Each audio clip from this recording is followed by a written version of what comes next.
shikojmë së bashku Njeriu I lumtur me të vërtetë nga Psalmi numër 1. Ju besoj e dini, pra gjithë na e dimë që çdo pajisje, makinë dhe shumë gjëra të tjera që janë të krijuara ose projektuara operojnë sipas projektit dhe sipas planit të atij që I ka projektuar, apo jo? Ato operojnë krejtësisht sipas qëllimit që ka pasur në mendje projektuesi. Për shembull, po të marrim një lavatriçe është bërë për të larë rroba dhe ajo operon sipas manualit që ka bërë projektuesi apo shpikësi I saj. Në këtë mënyrë, pra, çdo lloj pajisje, çdo lloj makine apo shumë gjëra tjera që janë shpikur veprojnë sipas, mund të themi, sipas dëshirës dhe sipas projektit të projektuesit. Apo jo? Pra, nuk kemi ndonjë pajisje apo një gjë që mund të funksionojë kështu si të doj vetë apo të bëj çfarë të doj vetë. Në këtë rast duhet çuar te mekaniku apo jo. Por nga ana tjetër ne vetë që jemi qenje të krijuara nga Perëndia, a jemi krijuar të jetojmë sipas dëshirave, sipas planeve dhe qëllimeve tona. Një pjesë prej këtyre pyetjeve dhe gjëra mund të ndiqni edhe nga fleta juaj që keni marrë. Keni marrë një fletë që do ndihmoj ju për të mbajtur shënime gjatë predikimit. Një pjesë prej këtyre unë I kam vënë aty që thjesht kemi aty për të konsideruar dhe për të reflektuar mbi to. Edhe gjithashtu për të mbajtur shënime. Por edhe një herë, a jemi krijuar ne si qenj njerëzore të jetojmë në mënyrë të pavarur nga këshilla e Perëndisë? Pra në fjalë të tjera, a dim ne vetë, në vetën tonë si të veprojmë, pra si të veprojmë si duhet. A krijuam pra ne që të veprojmë sipas këshillës tonë, pra siç na duket neve më mira, apo si na jap neve truri. Pra u krijuam ne të jetojmë në këtë mënyrë. Spari me lejoni të rheq vëmendjen që kjo nuk është e vërtetë. Spari nevoja jonë për këshillën e Perëndisë shihet që në krijimin e njeriu, pra që në krijimin e parë. Edhe kjo na zbulohet në fakt te Zanafilla kapitulli 1, vargjet 26 deri në 28. Aty mësojmë që ne, pra njeriu është krijuar nga Perëndia, është krijuar në shëmbulltyrën e tij për një marrëdhënie personale me Perëndin, dhe njeriu krijuar në mënyrë që të përfaqësojë Perëndin dhe të ushtrojë sundimin e Perëndisë mbi tokë. Pra vinëre ne u krijuam në shëmbulltyrën e tij, në mënyrë që ta njohim, ta adhurojmë dhe të shërbejmë Perëndisë dhe krijuesit ton. Tani, e vërteta është që Perëndia e dinte që megjithse Adami dhe Eva ishin njerëz të përkryer, ishin në një botë të përkryer, në një marrëdhënie të përsosur me Perëndin, dhe prap ata nuk mund ta gjenin rrugën e tyre vetë. Dhe çfarë do thotë kjo?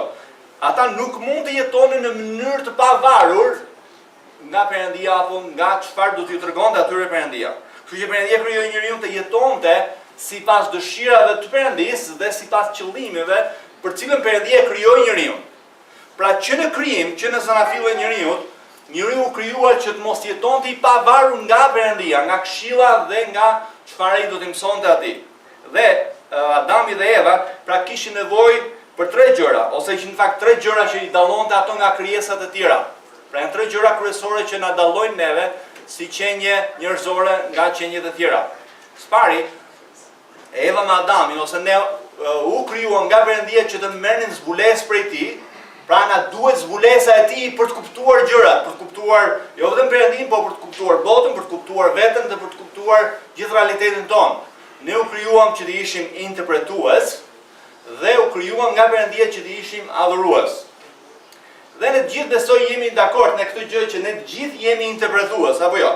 Në mënyrë aktive, në mënyrë të vazhdueshme jemi duke interpretuar gjërat në mënyrën tonë, apo jo? Në bazë të interpretimeve tona. Asnjë nga ne nuk jetojmë të bazuar mbi faktet, por ne jetojmë në bazë të interpretimeve që ne u bëjmë fakteve. Ne themi në bazë të kësaj arsye duhet jetuar kështu, duhet vepruar në këtë mënyrë.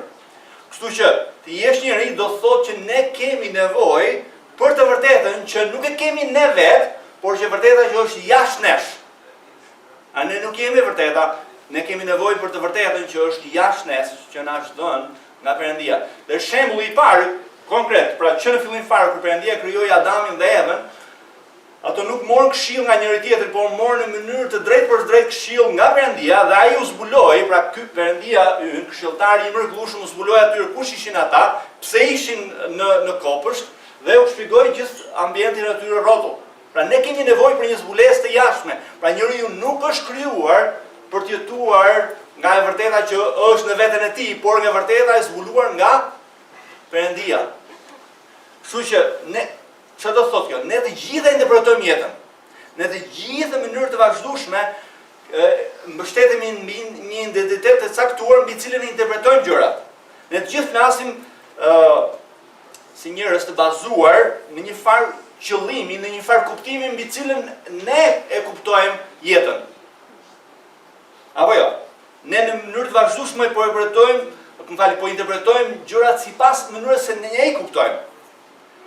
Sipas mënyrës që kuptojmë kush jemi ne, sipas arsyeve pse ne mendojmë se jemi në tokë, sipas arsyeve që ne mendojmë se ku po shkojmë, pra të gjitha gjërat i bëjmë dhe në bazuar në interpretimet që ne kemi mbi realitetin, mbi gjithçka që ka të bëjë mbi ne, mbi Perëndin, mbi veten dhe mbi gjithçka tjetër. Pra ne të gjithë jemi interpretues, ne të gjithë jemi njerëz që nga ana tjetër përmes interpretimeve tona ushtrojmë ndikim tek tjerët, apo jo? Të gjithë njerëzit veprojnë sipas të vërtetës që ata besojnë. Nëse njerëzit besojnë që nuk ka për shembull jetë mbas vdekjes, si mendoni? A ndikon kjo në mënyrën se si ato interpretojnë jetën e përditshme? Në mënyrën se si ata jetojnë? Sigurisht. S'ka jetë më, kështu që gjithë jeta që është kjo jetë që ka, kështu që çfarë do lloj gjëje që duhet bëj, duhet ta bëj që për këtë jetë se s'ka jetë më. Apo jo? Pra çdo njeri e jeton jetën e bazuar mbi të vërtetën që ai beson apo jo beson. Të tjerë që besojnë që kjo nuk është e gjithë jeta, por jeta vazhdon edhe mbas varrit, ka një jetë përjetshme, ka gjëra që janë më të rëndësishme se sa kjo jetë, e jetojnë jetën e bazuar mbi të vërtetën në cilën ata besojnë. Pra me çfarë do thotë kjo? Ne të gjithë jetojmë jetën në bazë të vërtetës që ne besojmë. Dhe ajo çfarë ne besojmë tregohet se mënyra se si ne jetojmë. Pra mënyra se si ne jetojmë jetën e përditshme reflekton në të vërtetë çfarë ne besojmë. Nëse besojmë që ka një Perëndi, besojmë që nëse jetojmë për një jetë që është kaq këtu në tokë, apo besojmë që ka një jetë vërtet të përjetshme. Pra në mënyrë të vazhdueshme ne jemi duke interpretuar jetën. Pra, gjëja e parë e rëndësishme ishte spari nevoja jonë për këshillën e Perëndisë shihet qartë që në krijimin ton si njerëz, para dhe se të binim në mëkat. Pra edhe një herë me fjalë tjera, le të kuptojmë ndër këtë drejt. Ne nuk mund të kuptojmë jetën në veten tonë pas zbulesën e Perëndisë. Pra zbulesa e Perëndisë na u dha edhe para se të bishim në mëkat. Pra zbulesa nuk ishte thjesht rezultati i rënjes tonë në mëkat, por aq më tepër mbas rënjes tonë në mëkat. Dhe së dyti ne shikojmë nevoja jonë shihet te rënja jonë në mëkat, rënja e njerëzimit në mëkat. Dhe ne shkojmë te Zanafilla kapitulli 3, në fakt ne kemi studiuar tash në Zanafillin kapitullin 1 deri në 3 dhe kemi ngelur te kapitulli 3 dhe shkojmë së shpejti në një javë apo dy javë do kthehemi. Por çfarë besoj që mbani mend atje, mësojmë që ndodh një ndryshim dramatik, sepse për herë të parë në historinë e njerëzimit derisa që na ardhur gjërat shikojmë që futet edhe një zë tjetër. Adami dhe Eva deri në atë moment kishin dëgjuar vetëm një zë. Zërin e kujt kishin dëgjuar? Zërin e Perëndisë. Por ja ku vjen një zë tjetër që shfaqet krejt papritur në Zanafillin 3 dhe fillon të interpretojë gjërat që tashmë Perëndia u kishte zbuluar në kapitullin 1 dhe në kapitullin 2 faktet në një mënyrë tjetër. Perëndia u kishte thënë Evës dhe Adamit, shiko, nëse ju hani nga kjo pemë, falni, ju do të vdisni. U shfaq një zë i ri që tha, shiko tha, nuk është vërtet. Qose ju do të hani nga kjo pemë, nuk do të vdisni. Pra u shfaq një zë tjetër. Dhe çfarë ndodhi? Eva dhe Adami hodhen poshtë zbulesën e Perëndisë, hodhen poshtë urdhërimin e tij, dhe në vend që të ndiqnin fjalën e Perëndisë, vendosën të besonin djallin dhe vendosën të mos i binden Perëndisë, në kundërshtim me fjalën e tij, dhe si vjedhim, çfarë ndodhi? Është që njerëzimi ra në mëkat dhe që nga ai moment njerëzimi ka filluar të dëgjojë një zë një zë tjetër përveç zërit të Perëndisë. Por, e vërteta është që ne si njerëz u krijuam që të dëgjonim, të bindeshim vetëm një zëri. Dhe ai zë është zëri i Perëndisë. Ne jemi krijuar që në çdo mendim që ne kemi, çdo dëshirë që ne kemi, çdo qëndrim, çdo veprim të jetë në përputhje me këshillën e Perëndisë. Megjithëse ne jetojmë në një botë faktikisht ku ka konfuzion, ku ka me mira zëra që ne dëgjojmë në të njëjtën kohë, secili zë çfarë është duke bërë. Ne kemi zëra të ndryshme, pra secili zë është duke interpretuar jetën në mënyrën të ndryshme. Por ne, si njerëz Perëndisë, jemi thirrur të dëgjojmë vetëm një zë. Pra të gjithë njerëzit janë duke dëgjuar zërin e dikujt. Të gjithë njerëzit veprojnë në bazuar mbi këshillën e dikujt. Në këshillën e vetës vet apo mbi këshillën e dikujt tjetër, apo mbi këshillën e botë kuptimit të botës. Pra të gjithë njerëzit veprojnë edhe një herë sipas asaj çfarë duket atyre e urtë.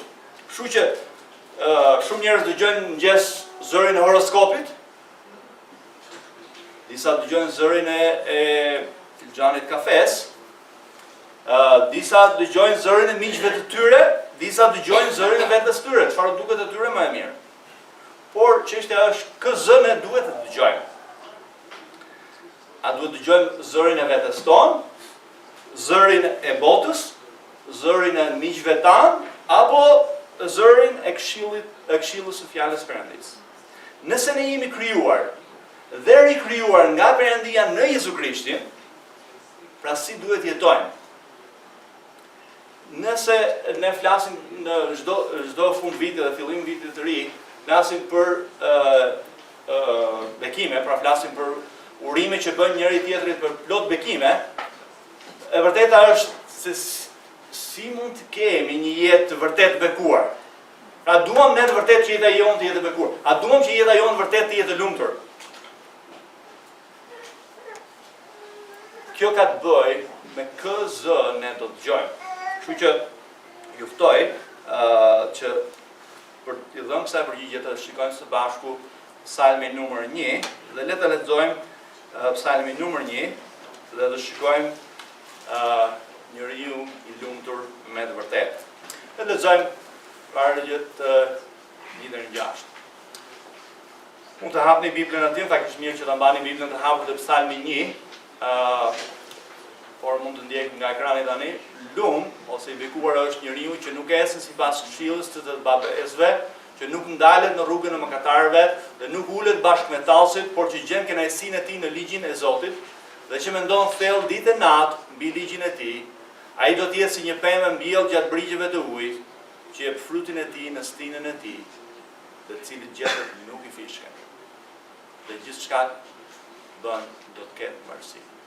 Të tillë nuk janë të pabesët, janë si byku që era e shpërndan. Prandaj të pabesët nuk do të përballojnë gjykimin, as mëkatarët në kuvendin e të drejtëve, sepse Zoti njeh rrugët e drejtëve, por rruga e të pabesëve të çon në shkatrim. Le të lutem Zotin tani që ta flas përmes fjalës së tij. Shkurtimisht. Padrim qellor ne vim këtë mëngjes, mirënjohës e falëndërues që ne kemi këtë mundësi si popull, si shenjtor, si vite tu, të dëgjojmë fjalën tënde. O Zot, duam të mëngjes të dëgjojmë zërin e fjalës tënde. Ne lutem atë qellor që ndërkohë që hapet fjala jote, ndërkohë që shpjegohet ajo, ne duhet të jemi duke dëgjuar zërin tënd.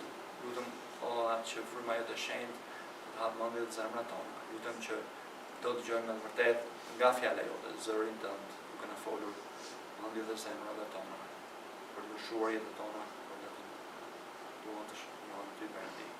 Na fol këtë mëngjes në Krishtin tuaj. Amen. Psalmi 1 në fakt mund të quhet me të drejtë si porta e hyrjes në librin e psalmeve, është Psalmi 1, psalmi i parë, apo sepse është në një farë mënyrë treguesi i përmbajtjes së të psalmeve. Pra në thelb ky psalm na tregon që gjithë fjala e Perëndisë është që është na është dhënë fjala e Perëndisë që ne të jemi bekuar, që në vërtet jemi të lumtur. Dëshira e psalmistit është na tregojë neve rrugën e vërtetë të bekimit, të na paralajmërojë neve në lidhje me shkatrimin e sigurt atyre që nuk e dëgjojnë zërin e Zotit, që nuk i binden fjalës së Tij. Edhe çfarë ne do të shikojmë shkurtimisht sot është tema kryesore që ne në farë mënyrë e gjejmë në këtë vargje është kjo. Njeriu I lumtur është njeriu që ka njohur Zotin dhe ecën në bindje ndaj fjalës së Zotit në çdo fushë të jetës së tij. Në fakt, ky psalm paraqet në paraqet neve dy portrete. Portretin e njeriu të lumtur, të perëndishëm, dhe njeriu të pa-perëndishëm dhe rrjedhimet përkatëse të jetëve të tyre. Pra, dy portrete pastaj na tregon edhe rrjedhimet e jetëve të tyre. Le të shikojmë pra portretin e njeriu të perëndishëm, të pa-perëndishëm dhe rrjedhimet e jetëve të tyre në vargjet 4 deri në 5. Edhe siç tash ju I keni të gjitha këto edhe në fletat tuaja, mund të ndiqni, mund të bani shënime nëpër to, keni edhe vargje të caktuara që ju ndihmojnë, domethënë nuk ka nevojë të hapni atje. Por le të ndalemi tek spari tek portreti I njeriu të perëndishëm në vargje 1 deri në 3. Dhe vargu 1 fillon pikërisht me një shpërthim nga zëllues. Thot lum njeriu, ose I bekuar është njeriu, ose sa I lumtur është. Bekimin për cilën psalmisti flet, në fakt është gëzimi dhe kënaqësia e thellë që gjen një njeri që ka njohur Perëndin dhe që ecën sipas fjalës së tij në bindje ndaj fjalës së Perëndisë. Pra cili është njeriu I bekuar I Perëndisë? Cili është njeriu I lumtur? Cili është ai njeri që e njeh bekimin e vërtetë? Dhe psalmisti dëshiron fort na tregojë neve. Dhe kjo është dëshira ime këtë mëngjes, është që ne së bashku të zbulojmë nga fjala e Perëndisë se cili është njeriu I bekuar. Pra si ne të bekohemi me të vërtetë këtë vit. Pra si përjetojmë me të vërtetë bekimin e Perëndisë këtë vit. Dhe ai thot lum njeriu I bekuar është njeriu. Tani viti re në vargu 1 psalmisti përshkruan njeriu e bekuar nga Perëndia, nga ana negative, pra çfarë ai nuk bën, pastaj përshkruan në vargun 2 çfarë ai bën, dhe pastaj në vargun 3 na tregon rezultatin e jetës së tij. Dhe pastaj na kthehet tek jeta e njeriu të pa-perëndishëm, si është jeta e tij dhe rezultatin e jetës së tij, pra fundin e jetës së tij. Dhe shikojmë së pari që njeriu I perëndishëm nuk ecën thot sipas këshillës së të pa-perëndishmëve. Pra edhe një herë çfarë po flasim? Ne jemi krijuar që të dëgjojmë një zë, një këshill. Dhe psalmisti na tregon neve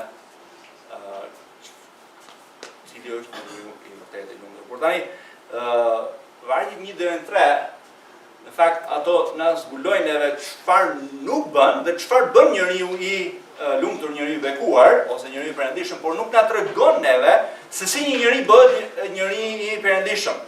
Pra në fjalë tjera është që thjesht një ditë unë për ditës pra a ndodh kjo pra që një person thotë okay, unë do ndaloj së të bërit këto gjëra, do filloj të bëj këto gjëra tjera dhe unë do të jemi një njeri I bekuar. Jo, nuk është kjo e vërteta. Pra psalmi nuk është duke na treguar se një njeri bëhet I lumtur me të vërtetë. Pra çfarë bën dhe çfarë nuk e bën atë njeri të lumtur nuk na e thot. Domethënë ai përshkruan se si është një njeri I lumtur, por se si ai bëhet njeri I lumtur nuk na tregon. Pra si vjen ai në këtë pikë. Dhe çfarë ai bën, çfarë ai nuk bën, pra frutet e jetës së tij nuk e bëjnë atë një njeri të tillë, por thjesht tregojnë çfarë ai është. Për shembull, nëse do të marrim një pemë molle. Dakor? Dhe një pemë molle nuk bëhet moll sepse prodhon moll. Pra frutet e saj nuk e bëjnë atë moll, por ajo është moll, prandaj pemë molle, prandaj prodhon moll, apo jo? Pra nuk është mrapsht. Pema, thotë Zoti Jezu Krisht, njihet nga frutet. Jezusi thotë Mateu 7 që do t'i njihni profetët dhe rrenë për shembull nga frutet e tyre. Prandaj Psalmi 1 po na përshkruan njeriu e perëndishëm, por nuk na tregon neve se si ai bëhet njeri I perëndishëm. Njeriu sipas njeriu I perëndishëm, sipas Biblës është njeriu, në fakt që e ka njohur Perëndin dhe që kënaqet me njohjen e Perëndisë në bindje ndaj Perëndisë. Njeriu I perëndishëm nga ana tjetër është një njeri që nuk e ka njohur Perëndin dhe që ecën sipas këshillës së vetes së tij dhe jeton për të kënaqur veten e tij. Por Bibla edhe një herë na tregon neve nga ana tjetër që ne të gjithë si njerëz, nga natyra jon, jemi të gjithë njerëz të pa perëndishëm. por Perëndia në mëshirën dhe hirin e tij të madh bën një transformim, bën një ndryshim tek ne. Ai na heq natyrën tonë e vjetër mëkatare dhe na jep një natyrë të re, të shenjtë, pra njëra që është e predispozuar nga drejt mëkatit, që e do mëkatin, dhe në një natyrë të re që e do Perëndin, e do shenjtërinë dhe e do drejtësinë. Pra është Perëndia që bën një transformim tek ne. Pra ne të gjithë nga natyra jemi si një pemë e egër, si një tokë si një tokë domethënë që nuk prodhon vetëm gjemba. Pra ne jemi si një pemë e egër që çfarëdo që ti bësh, çfarëdo që të bësh me atë pemë e egër, ajo vetëm moll apo frutat e egra do jap, apo jo. Derisa ajo pemë të shartohet, të vendosen degë të reja, dhe ajo mund të jap frutat të reja, frutat buta, apo jo. Dhe në një mënyrë, derisa Perëndia na shartoi në Krishtin, na bëj krijesa të reja, ne nuk mund të duam asgjë tjetër përveç sa mëkatit, jetojmë në mëkat, dhe që nuk mund të jetojmë këtë jetë që përshkruan psalmisti. Pra është në kontekst, pra që pa na transformuar Perëndia, ne nuk mund të jemi njëri, pra edhe njëri, lutem. Pra nuk është se ju ndodhet rastësisht ju jeni një njeri i mirë, edhe ju bëni këto gjëra të mira. Jo, nuk ka as edhe njëri të mirë, as edhe një thot Bibla. Të gjithë jemi nga natyra mëkatar, si një pemë e egër që derisa të shërtohet, nuk mund të jap fruta të mira. Edhe ne, nga natyra jemi mëkatar, dhe derisa Perëndia të na transformojë, të na rilind neve, nuk mund të japim asnjë lloj fruti të mirë për Perëndin, nuk mund të jetojmë një jetë që përshkruan ky psalm. Kështu që psalmi 1 edhe një herë thjesht po na tregon neve si është një njeri perëndishëm, pra si ai mund të jetojë një jetë të bekuar të lumtur, por jo se si ai bëhet një njeri perëndishëm. Kështu që jemi duke supozuar që ky njeri po flet për njerëz që janë tashmë të shpëtuar, pra njerëz që kanë njohur që janë mëkatar, dhe Perëndia ka transformuar atë në një natyrë të re, të shenjtë. Kështu që duhet ta theksoj këtë gjë. Por s'pari, çfarë shikojmë? Njeriu i bekuar, pra ky njeri i rilindur, është njeriu që nuk ecën thot ose nuk jeton, fjala ecën do thotë nuk jeton sipas këshillës së të pabesëve. Dhe kush është njeriu i pabes? Në fakt në tërësinë që na thot Bibla dhe në kontekst që ne shikojmë në këtë psalm, njeriu i pabes është njeriu që është i pashpëtuar, që nuk e njeh Perëndin, pra njeriu që ka natyrën e tij mëkatare, një njeri që nuk është rilindur dhe që jeton të kënaq veten e tij. Pra, vini re, psalmisti po thot, ata që duan përjetojnë lumturinë e vërtetë. Ai s'pari thot, ata nuk e dëgjojnë këshillën ose fjalën e njerëzve të pashpëtuar, nuk e dëgjojnë botën. Pra, çfarë po na thot ky psalmi këtë mëngjes? Nëse ne jemi duke dëgjuar këshillën apo këshillat e njerëzve të pashpëtuar, psalmisti po thot, ndalo më një herë, pendohu më një herë. A do të jesh i lumtur? Ndalo si jetuari duke marrë këshilla nga njerëzit e pashpëtuar. Pra ndalo së vepruari në çdo fushë të jetës tënde, sipas këshillës së njerëzve të tjerë apo njerëzve të apo këshillës së njerëzve të botës. Pra nëse do të jesh i lumtur, i më të vërtet, nëse do të jesh i bekuar më të vërtet, ndalo thot së marrë këshilla thot nga njerëzit e pashpëtuar. Kushdo qofshin, ose qofshin edhe besimtarë në qëra fjala. Gjithashtu këshilla e tyre nuk vjen nga fjala e Perëndisë, që do ta fiksojmë më vonë, ndalo edhe së marrë këshilla nga ata. Nëse do të jesh i lumtur, dëgjoj, do të shikojmë neve zërin e Perëndisë. Pra bindu zërit Perëndisë. Te fjalët e urta kapitulli 14-12 apo 16-25 ku të kështu. Është një rrugë që njeriu i duket e drejtë, por në fund ajo të nxjerr në rrugën e vdekjes. Pra dhe njerë, vëllezër motra, po ju ftoj këtë mëngjes. Pra fjala e Perëndisë. Perëndia përmes fjalës së tij po na thot neve këtë mëngjes. Nëse duam që të jemi me të vërtetë të bekuar prej tij, pra të lumtur, me të vërtetë në çdo gjë që ne bëjmë, ai thot ndalo së vepruari sipas këshillës së njerëzve të pashpëtuar, kushdo qofshin ata, pavarësisht sa e drejtë dhe sa e mirë mund të duket këshilla e tyre. Gjithashtu, kur psalmisti thot nuk njeriu i bekuar, pra ai që do të jetojë vërtet i lumtur dhe gëzuar, nuk ecën sipas këshillës së të pabesëve, kë mund të nënkuptojë tjetër, si mendoni? Këtë tjetër nuk duhet të dëgjojmë ne. Vetëm tonë. Gjithashtu nuk ndjekim këshillin e vetes tonë. Pra nuk veprojmë si pas asaj çfarë na duket neve. Ajo çfarë na duket neve se ka kuptim. Mund na duket neve që ka kuptim, por ne nuk ecim me anë të kuptuarit, po ecim me anë të besimit. Nëse do të jesh i lumtur, pra ju ftoj këtë mëngjes, pra Perëndia na fton neve këtë ndalo si jetuari sipas këshillës së mendjes tënde.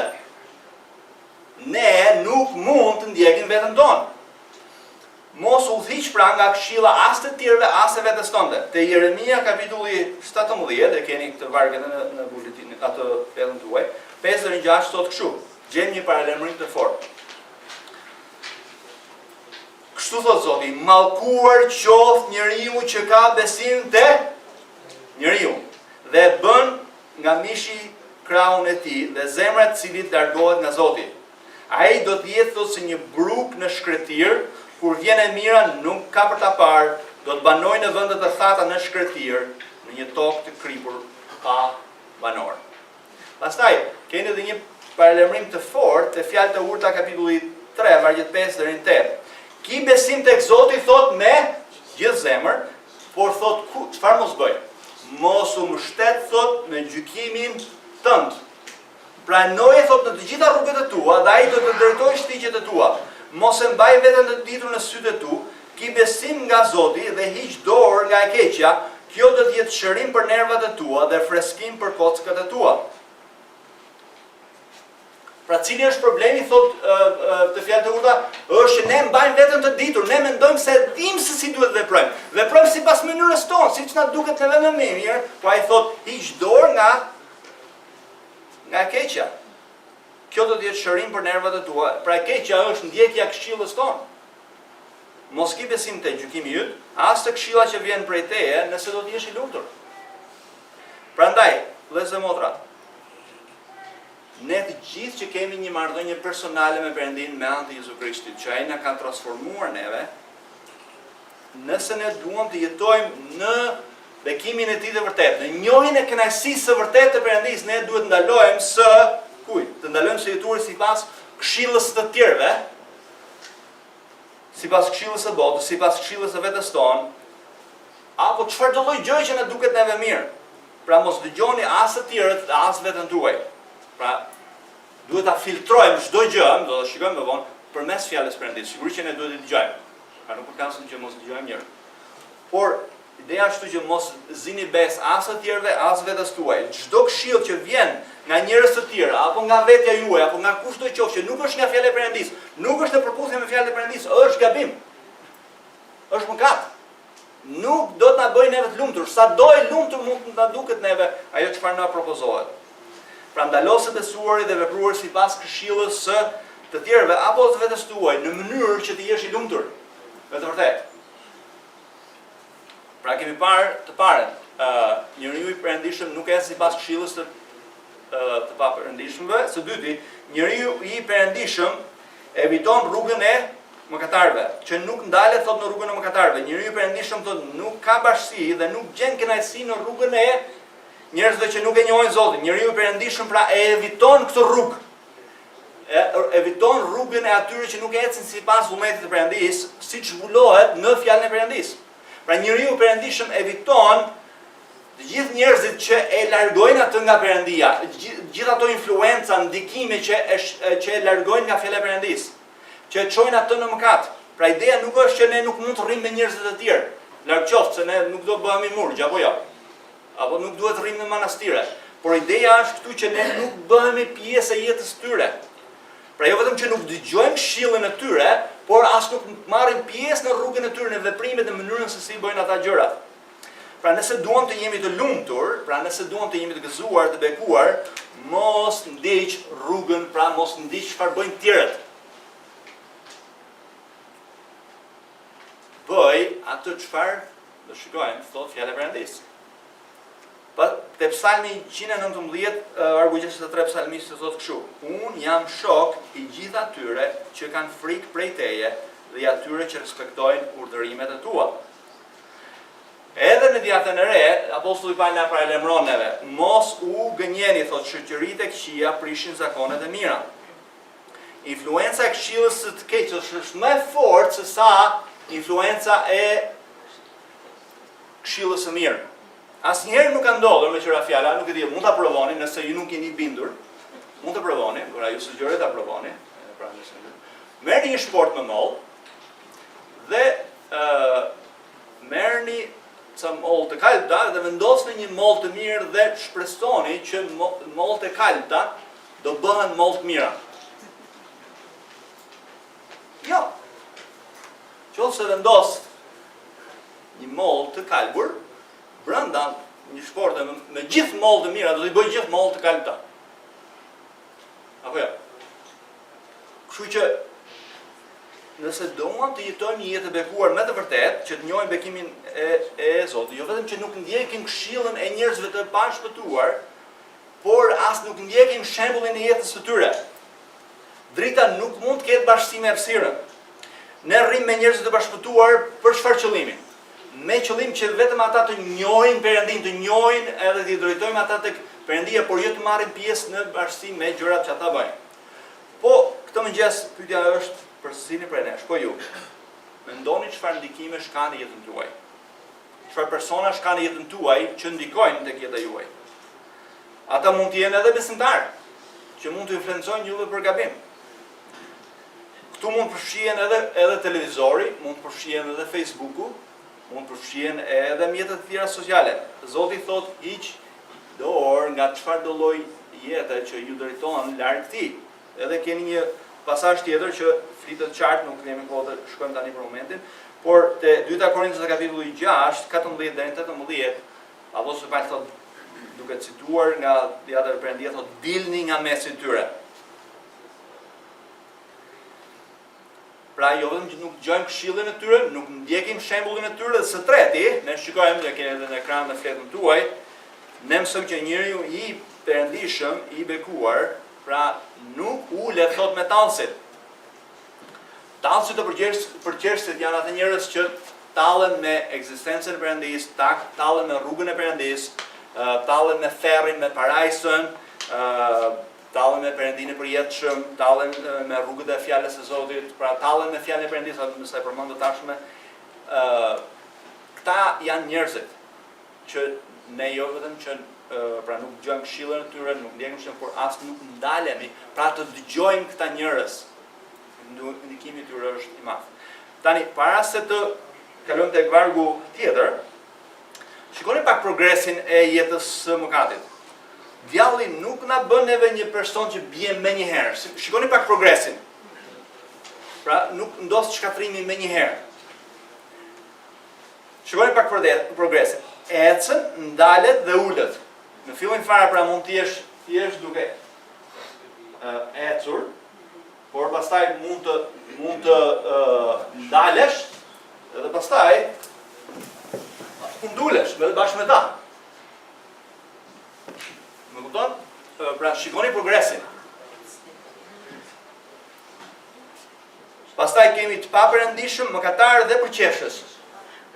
Në fillim rrim me ata që mund të jenë të lëkundur në besim, në ardhënien e tyre me Zotin, pastaj me mëkatarët, pastaj njerëz që shkelin hapur urdhërimet e Perëndisë, që tallen me Perëndin. Pra shikoni progresin. Pastaj shikoni këshill, shtek dhe pastaj në vend ku ulesh. Pra edhe në fillim dëgjojmë, është thjesht një këshill, një zë tjetër që na thotë, po largo, mund të vish edhe këtej thotë. Një herë marrim s'të marrim. Pastaj fillon na pëlqen edhe ai thotë, kjo është rruga. Dhe krepa pritë gjend duke ndjekur ata, dhe krepa pritë pastaj jemi ulur këmbë kryq me ta, duke tallur me rrugët e Perëndisë. Pra shikoni progresin. Pra keni parasysh ndikimi i njerëzve të tjerë në jetën tonë është i madh, pra nuk mund të neglizhohet. Shumë kohë më parë, unë fakt po mendoja, shoqërohesha me disa të krishterë që nuk ishin influencë e mirë për mua. Në fakt më duhej të rrinë në ta, sepse ashtu ishte puna, por megjithatë në gjithë kontekstin nuk dua të zbuloj gjithë, por në mendjen time besoja që unë duke ndëitur me ta do të më jepej mundësi mbas se kam ndarë këtë gjë me ju tashmë, do të më jepë mundësia mua që të ndikoja tek ata, të influencoja tek ata. E din çfarë po ndodhte? Për një kohë vura re që unë filloja, filloja të qeshja me shakat e tyre dhe të ndiqja edhe ata. Dhe më desh që bëja një kthim 180 gradë edhe që nga e kohë nuk jam ulur më qoftë një herë vetëm me ta.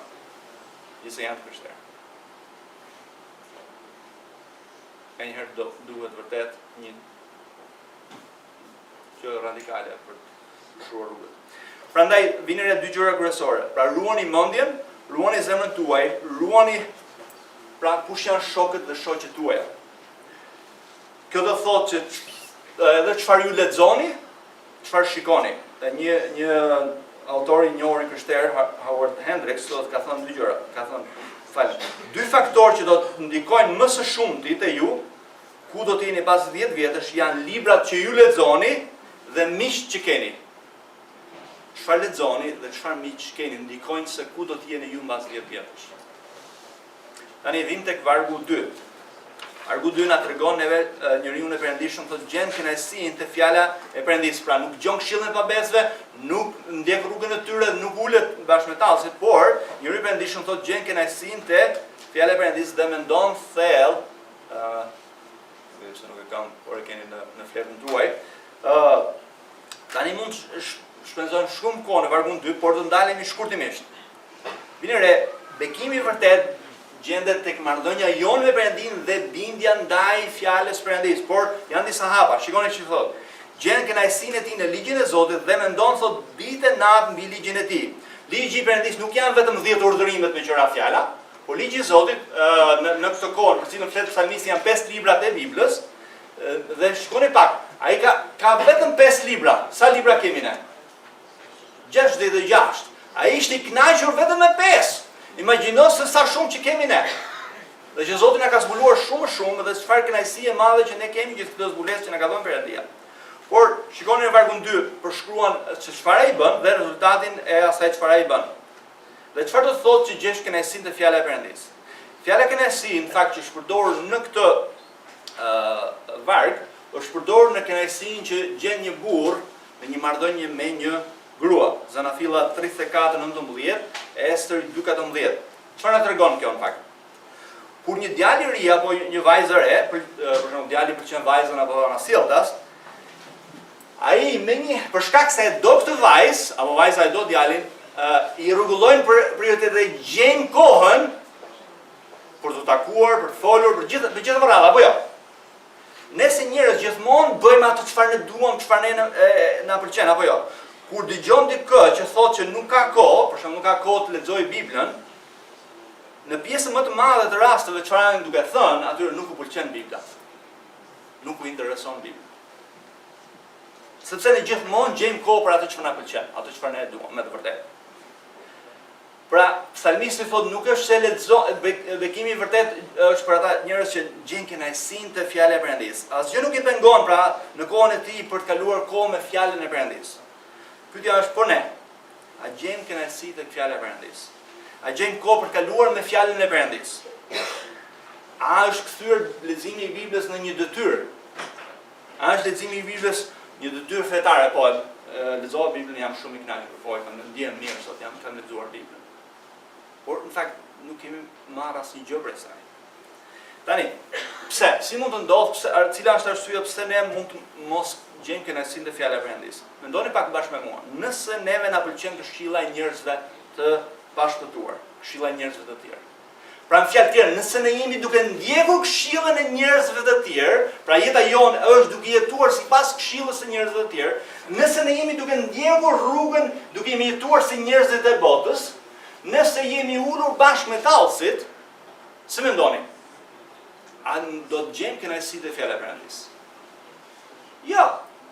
Sepse fjala e Perëndisë është një zë tjetër që është në kundërshtim me këshillën që na japin njerëzit e pashpëtuar, fjala e Perëndisë na tregon një rrugë tjetër që ne duhet ndjekim dhe ne nuk duam të ndrojmë rrugë, dhe na thotë që ne jemi në mëkat dhe duhet të ndrojmë rrugë dhe duhet të largohemi, duhet të vendohemi. Kështu që sigurisht që nuk gjejmë kënaqësi te fjala e Perëndisë. Apo jo, si mendoni? Ose nëse jemi duke ndjekur këshillën e vetes tonë. Pra nëse ne na pëlqen vetja, nëse ne e mbajmë veten për të ditur, ne e dim si duhet veprojmë, e dim çfarë duhet bëjmë, pra jemi të njerëz të mençur, pra ne e dim si duhet veprojmë në çdo rast, ne mbajmë veten për të urtë, sigurisht që nuk na intereson Bibla, por çfarë na duhet? Unë jam i urtë mjaftueshëm, ç'më duhet Bibla? Apo jo? Pra s'kam se të gjej urtësi të Fjala e Perëndisë, nuk kam se të gjej kënaqësi të Fjala e Perëndisë, nëse unë mbaj veten për të ditur. Apo jo? Kështu që njeriu i lumtur me të vërtetë është ai njeri që e njeh që ka nevojë për Perëndin, ka nevojë të dëgjojë këshillën e tij, të ndjek rrugën e tij. Ai gjen kënaqësinë të bëjë çfarë thot Zoti në fjalën e tij dhe ai mediton ditë e natë në fjalën e Zotit për të mësuar çfarë i pëlqen Perëndisë. Çfarë është ajo gjë që i pëlqen Perëndisë të bëjë si çfarë thot fjala e tij. Bibla, edhe një vëllezër motra, është letra e dashurisë që Perëndia ka shkruar për ne. Është një libër në fakt që ne gjejmë gjithë këshillën e Perëndisë që na ka dashur aq shumë neve, sa ka dhënë birin e tij të dashur. Perëndia na ka dhënë këtë fjalë të mrekullueshme sepse na do. Ai po na thotë që mos ndjek këshillën, mos ndjek rrugën e tyre, edhe mos ndal me ta. Urdhërimet e tij janë dhënë një bekim për ne, janë për më të mirën tonë. Kalimi i kohës me fjalën e Perëndisë duhet të jetë një kënaqësi, është fjala më e mrekullueshme që është shkruar për ne, nga një Perëndi që ka dhënë birin e tij për neve. Nuk duhet të jetë detyrë që të kalojmë kohën me Perëndin, në fakt duhet të jetë një kënaqësi, të dëgjosh fjalën e atij që na ka dashur neve dhe na do neve aq shumë me një dashuri të përjetshme. Rruga e bekimit është që ne vazhdimisht të kërkojmë të rritemi edhe një në bashkësi me Zotin, të njohim të Zotin që na ka dashur kaq shumë, të ndjekim rrugën e tij, të bindemi atij. Pra ne jo vetëm gjejmë kënaqësinë të lexojmë fjalën e tij, por psalmisti thotë, mendojmë vazhdimisht ditë e natë, por çfarë? Fjala ditë e natë nuk po thotë që s'mendon gjë ti, por ai po thotë që ai ngulmon në mënyrë të vazhdueshme për të kuptuar fjalën e Perëndisë, si duhet kuptuar ajo, që si të veprojë në çdo rast në jetën time. Pra meditimi ose përsiatja është si bluajtja e ushqimit në mënyrë të vazhdueshme derisa të tretet mirë dhe të na bëjë mirë për shëndetin. Kështu që të mendosh thellë ditë e natë mbi fjalën e Perëndisë do thotë të njohim mjaftueshëm, të marrim fjalën e Perëndisë, ta fusim atë në jetën tonë dhe të ndryshojë, të transformojë jetën tonë për të jetuar jetën e përditshme. Ideja është që ne fillojmë të mendojmë, veprojmë dhe kemi qëndrimet sipas fjalës siç janë në vargun 1. Njeriu i perëndishëm pra mëson të mendojë, veprojë dhe të motivohet sipas fjalës së Zotit. Vetëm në mënyrë se si ne mund të hedhim poshtë këshillën e pabesve, ose mos ndalemi rrugën e mëkatarëve, apo mos ulemi bashkë me të cila është. Të njohim fjalën e Perëndisë. Pra si do ta dallojmë neve që këshilla e njerëzve të pashpëtuar është e gabuar? Po do të njohësh se çfarë thotë fjala e Perëndisë. Apo jo? S'ka rrugë tjetër. Çfarë do të thotë kjo për ne? Përgjegjësia jonë është të caktojmë ose planifikojmë çdo ditë një kohë caktuar me Perëndinë në fjalën e tij. Dhe pastaj gjatë gjithë ditës të meditojmë mbi të. Ta mësojmë përmendësh. Matthew Henry, një komentar i njohur, thotë kështu: mund të gjykosh gjendjen tënde shpirtërore duke bërë pyetjen: çfarë është për ju ligji i Zotit? Sa vlerë ka për ju? Çfarë vend ka në ju? Pra sa vlerë ka fjala e Perëndisë për ne? Kjo tregon, me fjalë të tjera, gjendjen tonë shpirtërore. Arsyeja pse ne nuk jemi të lumtur nuk është sepse ne na mungon diçka. Dikush këtë mëngjes mendon se po të kisha këtë gjë që unë më mungon sot, unë do të jem i lumtur. Sa për nesh mendojmë këtë mëngjes? Na mungon diçka. Po të na ndryshojnë rrethanat, ne do të jemi i lumtur. Kjo është një gënjeshtër që ne besojmë. Sepse te Jakobi 1:21 dhe 25 thuhet kështu: prandaj hiqni çdo ndyrësi dhe mbeturinë likësie, pranoni me butësi fjalën e mbjellë në ju, e cila mund të shpëtojë shpirtrat tuaj. Dhe bëhuni bërës të fjalës dhe jo vetëm dëgjues, që gënjejnë vetveten. Sepse nëse dikush është dëgjues i fjalës dhe jo bërës, ai përngjan një njeriu që shikon fytyrën e tij natyrale në një pasfyr. Ai shikon veten e tij pastaj ikën, duke harruar menjëherë si ishte. Shikoni atë. Në të kundërt me këtë njeri, thotë, ndërsa ai që do të shikojë me vëmendje ligjin e përsosur, pra ai që ngulmon në fjalën e Perëndisë për ta kuptuar dhe për ta zbatuar në jetën e tij, i cili thotë është ligji i Perëndisë dhe ngulmon atë duke mos qenë një dëgjues harraq, por një bërës i veprës, ai do të jetë i lumtur në veprimtarinë e vet. Pra kush është i lumtur? Është ai që vepron në përputhje me fjalën e Perëndisë. Arsyeja pse ne nuk jemi të lumtur këtë mëngjes është sepse nuk jemi duke jetuar sipas fjalës së Perëndisë. Te Jeremia 2:13 thuhet për Izraelin, sepse populli im ka kryer sepse populli im ka kryer dy këqija, më ka braktisur mua burimin e ujit që rrjedh për të hapur sterna të prishura që nuk mbajnë ujin. Dhe pastaj keni një sër vargjesh nga Psalmi 119 që shikoni, por të gjesh kënaqësinë e fjalën e Zotit do thotë që ne besojmë që ne kemi nevojë për Perëndin, kemi nevojë për fjalën e Tij. Gjendja e kënaqësisë është që ne marrim vendimet tona në bazë të fjalës së Perëndisë. Pra do thotë që burimi i vërtet i kënaqësisë është njohja e Perëndisë dhe vepruari sipas fjalës së Tij.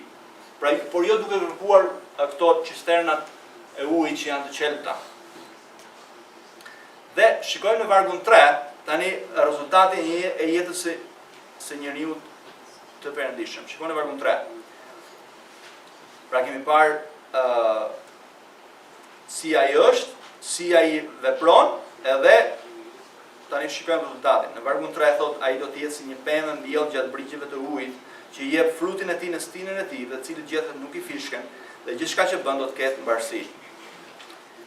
Pra ai do të jetë si një pemë, thosh që është mbjellur gjatë brigjeve të ujit. Zoti e ka mbjell atë ku është fjala e Perëndisë. Ai është një njeri që jep frut, thotë, që ka mbarësi thotë në çdo kohë. Imagjinoni një njeri që është i keq ushqyer. Edhe ne dimë që ai është i dobët, pa jetë, pa forcë, i dobët.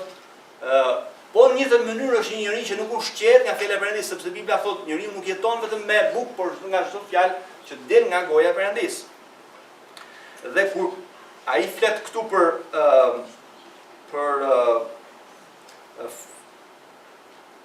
gjethet e tij që nuk fishken dhe që ka mbarësi, pra fruti i tij në çdo kohë, po flet për faktikisht po na sugjeron edhe forcë, ka stabilitet, ka frut, ka bukuri, ka karakter, ka freskinë në jetën e tij. Pra gjitha këto gjenden tek ai që e njeh Perëndin dhe që gjen kënaqësinë në të bindet Perëndisë dhe të bëjë çfarë thotë fjala e Perëndisë. Kështu që ai madje ka edhe stabilitet, ka frut edhe në kohë të vështira, edhe në rrethana të vështira. Gjithçka që bën ai do të ketë mbarësi. Dhe në fakt është një vend që na thot neve që gjithçka që ai bëri, gjithçka që kishte dora e tij, kishte mbarësi. Ju kujtohet kush është ky person në Bibël, një personazh në Bibël, është zona filla në çfarë fjala. Josefi. Çdo gjë që ka të dora e tij kishte mbarësi. Por mbani mend, Josefi nuk e trajtuan mirë vëllezërit e tij, e shitën, vëllezërit e tij, pra jo në shit, pastaj u keq trajtuan nga gruaja e Potifarit, nga vet Potifari, nga njerëzit në burg, por gjatë gjithë kohës Perëndia ishte me të, por ama thuhet për të gjithçka që ai bënte kishte mbarësi. Dhe Perëndia bëri të dytin mbas faraonit. Ai kishte një gjë në mendje. Ti pëlqente Perëndisë, ti bindej Perëndisë, ti bënte atë çfarë i pëlqen Perëndisë. Kur gruaja e Potifarit e tha, hajde të flesh me mua, tha. Pse jo, tha? Unë do të kraj ta. Pse mos është. I tha, si mund t'ja bëj këtë keqe të madhe Perëndisë tim që është treguar kaq i mirë me mua? Pra nuk e dëgjoi këshillën e saj, po dëgjoi këshillën e fjalës së Perëndisë. Pastaj mund t'ju kujtoj te Galatës 5:2 deri 23, ai që ndjek fjalën e Perëndisë ka frutin e frymës së shenjtë. Një njeri i mbushur me frymën e shenjtë është i mbushur me fjalën e Perëndisë, jeton sipas fjalës së Perëndisë. Pra një jetë e tillë është një jetë që është plot me karakter, plot me freski, që karakterizohet nga një jetë që mbushur me frutin e frymës së shenjtë. Pastaj mund të shikoni përsëri te Jeremia 17:5 deri në 8. Mund të shikoni edhe Mateu 7:24 dhe 27, Jezusi thotë kush ndërton jetën e tij mbi fjalën time, ai do të ketë arsi, pra jeta e tyre do të qëndrojë, pra do ndërtojë mbi fjalën time, do të ndërtojë jetën time mbi shkëmb, mbi fjalën e Jezusit. Në fakt nuk do të ndalem me këto vargje të tjera, sepse tani ishte vetëm për të shpjeguar më shumë pjesën e parë, por shikoni shkurtimisht portreti i njeriu të pa-perëndishëm në vargun 4. Ata bëjnë të kundërtën, pra njeriu i pa-perëndishëm nuk është kështu. Ai bën të kundërtën. Nëse shikojmë njeriu i pa-perëndishëm dëgjon këshillën të pabezëve, ai ndjek rrugën e mëkatarëve, ai çfarë bën? ai ulet bashkë me tallësit, ai nuk gjen fjalën e Perëndisë, nuk i intereson fjala e Perëndisë. Pra bën të kundërtën. Pastaj si do të jetë? Ai thotë do të jetë si byku. Ai do të jetë si byku që e merrera, që është një byk që duket sikur ka shumë, por është bosh, nuk ka asnjë një vlerë që nuk fare do të digjet. Te Galatasve 6:7 thuhet kështu: Mos u gënjeni, thotë Perëndia, nuk vihet dot në lojë, sepse çdo mbjell njeriu atë do të korrë.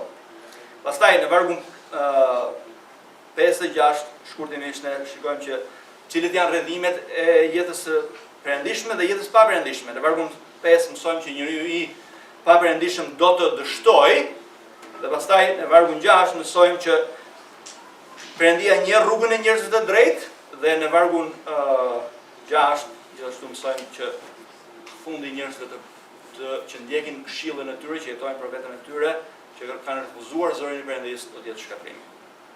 Dhe zëmo, çfarë do thotë kjo për ne? Ne mund të njohim në turinë e vërtetë, duke njohur Zotin përmes fjalës së Tij dhe duke ecur në bindje ndaj fjalës së Tij.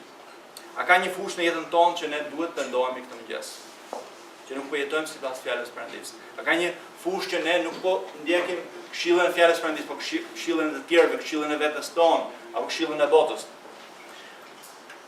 Pra në këtë fillim viti ne duhet vendosim, do të jetojmë sipas këshillës së botës apo sipas këshillës së fjalës së Perëndisë. Dhe cilët janë gjërat më të rëndësishme që ne duhet përkushtohemi këtë vit, vëllezër dhe motra? Gjërat më të rëndësishme cilët janë?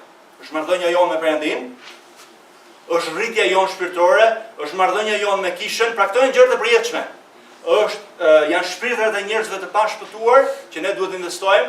Pra këto janë gjërat që ne duhet fokusohemi. Te Mateu 6:30 para se gjitha shkërkoni mbretërinë e Tij dhe drejtësinë e Tij. Pra nëse doni bekim, pra le të fokusohemi tek marrëdhënia me Perëndin, te shënderimi ynë, tek marrëdhënia jonë me Kishën, te shërbimi në Kishë, te shërbimi i Zotit në Kishë, tek shpëtimi i shpirtëve të njerëzve të pashpëtuar. Këtu duhet të investojmë tërë kohën tonë dhe mos jetojmë vetëm për këtë kohë të shkurtër, por jetojmë për jetën e përjetshme duke fokusuar tek këto gjëra. Pra merrni diçka që Zoti ka folur këtë mëngjes dhe le të bindemi atij siç para na tregon neve. Nëse ju ndodheni sot këtu dhe ju akoma nuk e keni nështruar jetën tuaj ndaj Zotit Jezu Krisht si Zot dhe Shpërëtar. Zoti mbase po ju flet sot, po ju thotë juve se ju duhet të ktheheni sot tek Ai. Të pranoni që ju jeni mëkatarë, që jeni në dënimin e mëkatit, edhe jeta juaj është drejt shkatrimit të përjetshëm. Edhe Ai ju fton edhe ju thret të vetja e Tij, t'ju shpëtoj, t'ju rilind, të transformoj jetën tuaj për jetuar për atë dhe për lavdinë e Tij. Kështu që në mënyrë që ju vërtet keni një jetë siç duhet Psalmi 1, ju duhet të rilindni, keni nevojë për shpëtimin e Perëndisë. Por gjithçka që thot Psalmi 1 është e mundur vetëm për një arsye, vetëm për një shkak. Dhe ai shkaku është Jezu Krishti. Jezu Krishti ka ardhur në botë për shpëtuar ne mëkatarët. Perëndia na ka dashur aq shumë sa dha birin, dhe biri na ka dashur neve aq shumë sa Ai dha jetën e Tij për ne mëkatarët. Te para Pjetrit 3:18 thuhet sepse edhe Krishti ka vuajtur një herë për mëkatet, i drejti për të padrejtet, për të na çuar neve te Perëndia. Arsye pse është e mundur një jetë e lumtur e vërtetë, një jetë e bekuar e vërtetë, që ne mund të jetojmë një jetë të ndryshuar dhe transformuar, është e mundur vetëm nga Jezu Krishti. Sepse Jezusi ka jetuar jetën që ne duhet jetonim, dhe Jezusi ka vdekur vdekjen që ne meritojmë.